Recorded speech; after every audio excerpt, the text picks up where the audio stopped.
Robin Sharma ji. Radhe Radhe. Radhe Radhe महाराज जी। महाराज जी, घर की पूजा और मंदिर में जाकर पूजा करने में क्या अंतर है? अंतर है।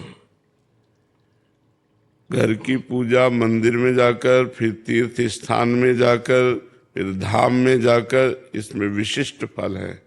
जैसे घर में आप 1000 माला जपें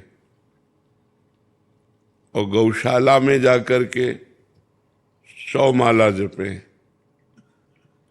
और देवालय में बैठ करके, जैसे भगवान के प्रसिद्ध देवालय है, 1 माला जपें, तो 1 माला आपकी 1000 माला के बराबर होगी। आप वृंदावन धाम में जपें, 1 माला 1,00,000 माला के बराबर जाता है।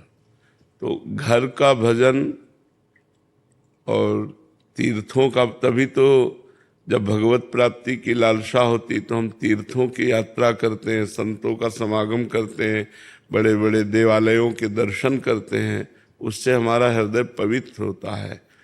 तो ये जरूर है कि घर में जो हम उपासना करते हैं उससे कई गुना लाख पुरियों में, धामों में। अब जैसे अपने घर में बैठकर भजन कर रहे हो, गंगा के तट पर बैठकर भजन कर रहे हो, तो अंतर नहीं होगा।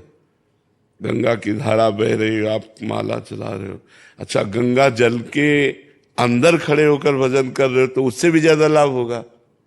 गले तक गंगा जल में खड़े और भगवत नाम स्मरण कर रहे हो, भगवत ध्यान। तो ये भजन की पद्धतियां हैं।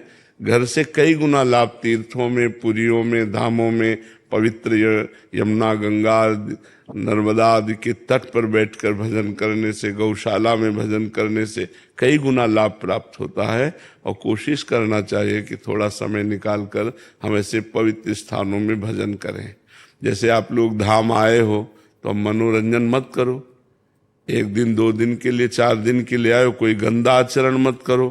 1 दिन उपवास करो, यमुना किनारे बैठकर नाम कीर्तन करो, वृंदावन की परिक्रमा करो।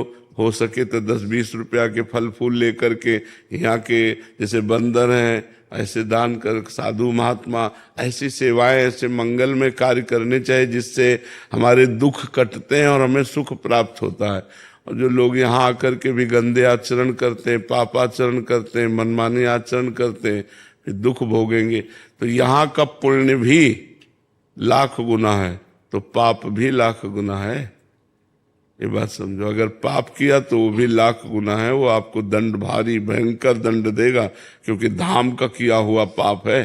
सर्वत्र किया हुआ पाप धाम में प्रवेश होते ही नष्ट हो जाता है, लेकिन धाम का किया हुआ पाप फिर आपको कहाँ नष्ट होगा।